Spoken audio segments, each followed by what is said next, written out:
Friends வணக்கம். நான் இன்றைக்கி பேக் பண்ணாமல் நான் ஸ்டீம் பண்ணக்கூடிய மாதிரி தான், நீராவியில் அவிச்சு செய்யக்கூடிய மாதிரி ஒரு கேக் தான் அதாவது ஸ்கூலால் வந்த உடனே கிட்ஸுக்கு நாங்கள் ஈஸியாக கொடுக்கக்கூடிய மாதிரி இருக்கும். அவங்க அதாவது நார்மல் டைமில் நாங்கள் செய்யக்கூடிய மாதிரி இருக்கும். இது ஈஸியாக இப்படி நீங்கள் செய்தீங்கன்னா ஓகே. இப்போ நான் ரவை எடுத்து வச்சுருக்கிறேன். அது ஒரு கப், அதாவது 175 கிராம் எடுத்து வச்சுக்கிறேன். அதே மாதிரி மில்க் நான் ஒரு கப் தான் 250 ml எடுத்து வச்சுக்கிறேன். அதில் சீனி அரை கப் 100 கிராம் சீனி எடுத்து வச்சுக்கிறேன். இப்போ நீங்கள் சீனி 100 கிராம் நான் சொன்ன அளவுக்கு போதுமானதாக இருக்கும். அப்படி உங்களுக்கு இனிப்பு இன்னும் கூட வேணுமான்னு சொன்னால் ஒரு எக்ஸ்ட்ரா நீங்கள் 2 மேசக்கரண்டி நீங்கள் சீனி சேர்க்கலாம். அதோட நான் ஒரு முட்டை எடுத்து வச்சுக்கிறேன். அந்த வெடில் எல்லாம் எடுத்து போட்டு நீட்டாக வச்சிருக்கிறேன். அதே மாதிரி முட்டை போடாமல் நீங்கள் செய்யணுமா இருந்தால் மைதா மாவை கொஞ்சம் எடுத்து அதோடு சேர்த்து நீங்கள் ஜோக்கேட்டையும் எடுத்துட்டு பேஸ்ட் ஆக்கி போட்டு அதையும் நீங்கள் இதோட மிக்ஸ் பண்ணிவிட்டு செய்யலாம். முட்டை இல்லாமல் சாப்பிடணும்னு நினைக்கிறேன். நீங்கள் அதே மாதிரியும் செய்யலாம். அதே மாதிரி ஒரு டேபிள் ஸ்பூன் பேக்கிங் பவுடர் எடுக்க போகிறேன். 1 டேபிள் ஸ்பூன் வெனிலா எடுக்க போகிறேன். அதே மாதிரி டூட்டி ஃப்ரூட்டி நான் கொஞ்சம் சேர்க்க போகிறேன். இதுவும் ஆப்ஷனல் தான், ஆனால் போட்டோம்னா இன்னும் நல்ல கிட்ஸும் விருப்பப்பட்டு சாப்பிடுவாங்க. அதே மாதிரி ஒரு 1 பிஞ்ச் ஆஃப் சால்ட் ஆட் பண்ண போகிறேன்.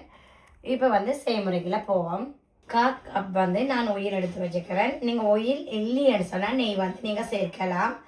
அது 50 ml நீங்கள் எடுத்தீங்கன்னா ஓகே இருக்கும்.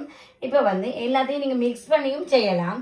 இப்போ ரவையில் நீங்கள் பாலை இப்போ நான் எல்லாத்தையும் இப்போ ஒரு ஐடியா அப்படியே செய்வோம். இப்போ பாருங்க, பார்த்தீங்கன்னா இந்த ரவையோட நான் இப்போ பாலை மிக்ஸ் பண்ணுறேன். நீங்கள் என்ன செய்யலாம்னா ரவையோடையே இப்படி பாலை மிக்ஸ் பண்ணி போட்டு நீங்கள் ஒரு 15 நிமிஷம் அதை நீங்கள் ஊற விட்டுட்டும் செய்யலாம். எல்லாம் எப்படி செய்தாலும் ஒன்று தான். நான் இப்போ சீனியும் சேர்க்கிறேன். அதே மாதிரி ஒயிலையும் இதில் நான் ஆட் பண்ணுறேன். மற்றது முட்டை. எப்படி நாங்கள் செய்தாலும் ஒன்று தான். நீங்கள் இதே மாதிரியும் செய்யலாம். இல்லாட்டி தனித்தனியும் நீங்கள் அப்படி ஊற வச்சுட்டு பிறகு நீங்கள் எடுத்துகிட்டு இதையும் மிக்ஸ் பண்ணலாம். இப்போ அதுக்கு பிறகு வெனிலா உப்பு அதில் எல்லாத்தையும் நாங்கள் சேர்ப்போம். நல்ல வடிவாக அப்படி மிக்ஸ் பண்ணணும். 1 பிஞ்ச் ஆஃப் சால்ட்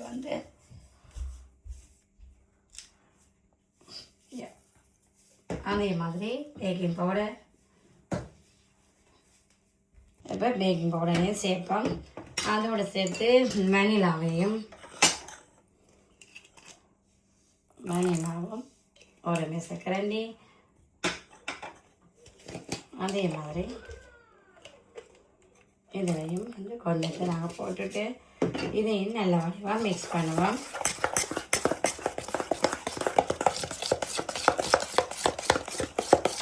நல்ல வடிவாக அடித்து மிக்ஸ் பண்ணிவிட்டு நான் இட்லி சட்டியில் தான் நான் வச்சு எடுக்க போகிறேன். இப்போ பார்த்தீங்கன்னா 50 மினிட்ஸ் ஆகிட்டுது. 50 மினிட்ஸ் அப்படி விட்டுட்டு நீங்கள் செய்கிறீங்கன்னு சொன்னால் இன்னும் நல்ல சாஃப்டாகவும் நல்ல இதாகவும் வரும். இப்போ பார்த்தீங்கன்னா ஆகலும் திக்காகவும் இருக்கப்பல நாங்கள் தோசை மாவு அரைக்கிற அந்த இதை விட கொஞ்சம் தண்ணி தேவையாக இருக்கும். நம்ம ஆகலும் இறுக்கமாக இருந்தாலும் இப்போ நான் கொஞ்சம் இதில் நான் லைட்டாக தண்ணி ஒரு சொல் ஆட் பண்ணுறேன். ஏன்னா ஆகலும் இறுக்கமாக இருந்தாலும் அது பர்ஃபெக்டாக வராது.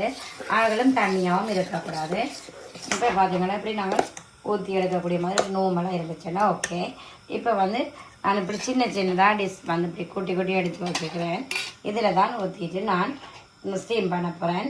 பார்த்தீங்கன்னா நான் இப்படி 5 சின்ன டிஷ்ஷில் ஊற்றி வச்சுக்கிறேன். இப்போ நான் பேக் பண்ணியில் ஸ்டீம் பண்ண போகிறேன். அப்படியே ஸ்டீம் பண்ணுவோம். இப்படியே நாங்கள் வச்சுட்டு ஸ்டீம் பண்ணுவோம். ஒரு 15 நிமிஷம் நீங்கள் ஸ்டீம் பண்ணுங்கன்னு ஓகே. இப்போ போட்டு மூடுவோம். பார்த்தீங்கன்னா ஃப்ரெண்ட்ஸ் எல்லாமே செய்தாச்சு. உண்மையாகவே இது டிஃப்ரெண்ட்டாக இருக்கும். கிட்ஸ் விருப்பப்பட்டு சாப்பிடுவோம். நாங்கள் ஒரே மாதிரி கேக் செய்யாமல் இதையும் இதே நீங்கள் செய்து கொடுத்தா அவைக்கு ஒரு டிஃப்ரெண்ட்டாக இருக்க, டேஸ்ட்டும் டிஃப்ரெண்ட்டாக இருக்கும், ஷேப்பும் டிஃப்ரெண்ட்டாக இருக்க சாப்பிடணும்.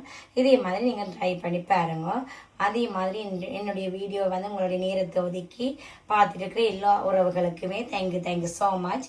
அதே மாதிரி முதலும் சரி இப்பயும் சரி என்னுடைய வீடியோவுக்கு சப்ஸ்கிரைப் செய்கிற எல்லா உறவுகளுக்குமே தேங்க்யூ ஸோ மச். அதே மாதிரி இந்த வீடியோ உங்களுக்கு பிடிச்சிருந்தா உங்களோட ஃப்ரெண்ட்ஸ் அண்ட் ஃபேமிலியோடையும் ஷேர் பண்ணுங்க.